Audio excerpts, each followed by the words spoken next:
Welcome to D5 news.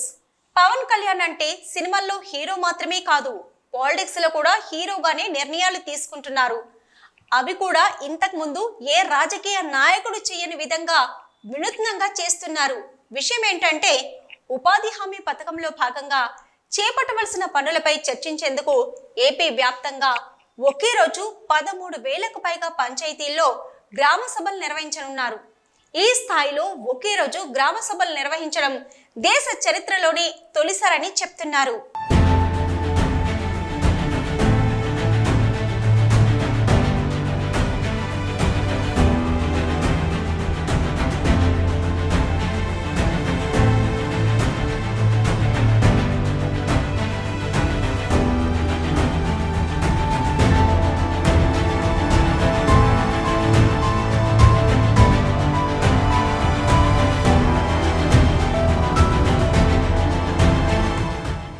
Andhra Pradesh ఉప ముఖ్యమంత్రి పవన్ కళ్యాణ్ అంటేనే అభిమానుల్లో ఒక వైబ్రేషన్. ఆయన మాట్లాడితే పూనకాలు లోడింగ్ అన్నట్టే ఉంటాయి. ఇప్పుడు కూడా పాలనలో తనదైన నిర్ణయాలు తీసుకుంటున్నారు. ఆగస్టు 15 నిర్వహణ కోసం గతంలో ఎన్నడూ లేని విధంగా మేజర్ మైనర్ పంచాయతీలకు నిధులు కేటాయించారు. వాటితో 15 ఆగస్టు వేడుకలు నిర్వహించారు. తాజాగా ఇప్పుడు ఉపాధి హామీ పథకంపై మరో కీలక నిర్ణయం తీసుకున్నారు. ఆయన ఏం చేసినా భారీగానే ఉంటుందని, ఆయన ఆలోచనలు కూడా అదే స్థాయిలో ఉంటాయని చెప్పడానికి ఇది ప్రబల ఉదాహరణగా చెప్తున్నారు. ఒకే రోజు ఒకే సమయంలో రాష్ట్రంలోని అన్ని పంచాయతీల్లో గ్రామ సభలు నిర్వహించడం అసాధారణ నిర్ణయమని అంటున్నారు. కూటమి ప్రభుత్వం అధికారంలోకి వస్తే ప్రజలకు పారదర్శక జవాబుదారీ పాలన అందిస్తామన్న పవన్ కళ్యాణ్ అన్నమాట ప్రకారం నడుచుకుంటున్నారు. ప్రజలకు అందించాల్సిన ప్రతి పైసా వారికి అందేలా పథకాలకు రూపకల్పన చేస్తున్నారు. ఏదో దొంగచాటుగా పరిపాలన చేయడం కాదు, ధైర్యంగా ప్రజల ముందుకొచ్చి ఇది గ్రామ సభ, ఇదిగో ఇక్కడ ఇన్ని ఉపాధి హామీ పథకం కింద పనులున్నాయి, అవన్నీ మీరే చేసుకోవాలి, తప్పు జరిగితే నిలదీయాలి అనే రీతిలో గ్రామ సభలను నిర్వహిస్తున్నారు. అందుకోసం వ్యవస్థలన్నింటినీ ఏకం చేస్తున్నారు. అధికారులందరినీ ఏకతాటిపైకి తీసుకొస్తున్నారు.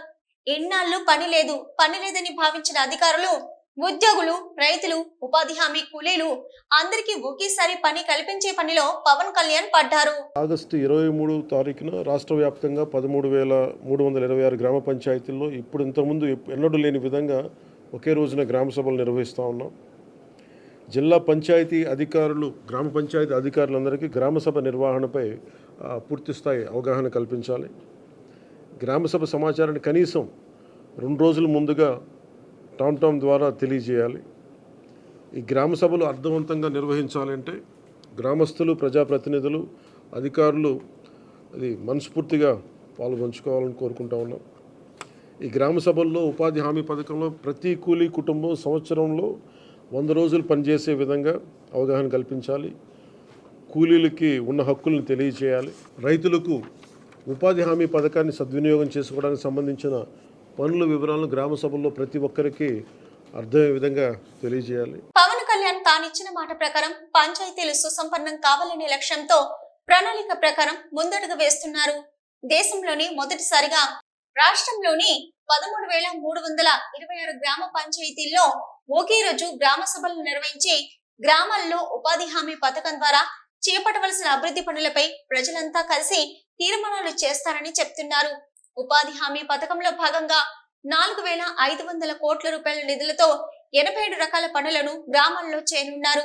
దీని ద్వారా మొత్తం 9 కోట్ల పని దినాలు, 54 లక్షల కుటుంబాలకు ఉపాధి కలగనుంది. గత ప్రభుత్వ హయాంలో ఇలాంటి పారదర్శకత ఎక్కడా కనిపించలేదని గ్రామస్తులు అంటున్నారు. ఎక్కడ తవ్వుతున్నారో, ఎంత తవ్వుతున్నారో కూడా తెలిసేది కాదని చెప్తున్నారు. రాష్ట్రంలోని ప్రత్యేక ప్రాంతాలైన ఉత్తరాది, గోదావరి, కోస్తాంధ్ర జిల్లాలు, ఇంకా రాయలసీమ ప్రాంతాలు ఇలా అన్నింటిలో ఉన్న ప్రతి గ్రామానికి ఒక ప్రత్యేకత ఉందని పవన్ కళ్యాణ్ చెప్తున్నారు. వేటికవే ప్రత్యేకతలు కలిగి ఉన్నాయి. అక్కడ కళలు, ఆహార పదార్థాల తయారీ, వస్త్రాల తయారీ, ఇతర కళాకృతుల తయారీ, పంటలు పండించే విధానాలు ఇలా వేటికవే ప్రత్యేకతను కలిగి ఉన్నాయి. గ్రామ సభల్లో వీటన్నింటికి పునర్వైభవం కలిగించే విధంగా ప్రణాళికలు సిద్ధమవుతున్నాయి. అలాగే అక్కడ ప్రత్యేకతలను గుర్తించి ఎగుమతులు చేసి తద్వారా సంపద సృష్టించే మార్గాలను పవన్ కళ్యాణ్ అన్వేషిస్తున్నారు.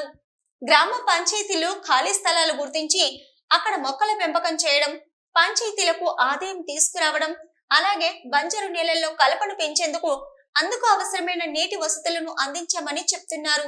అలా కలప ద్వారా పంచాయతీల ఆదాయం గణనీయంగా పెరుగుతుందని సూచిస్తున్నారు.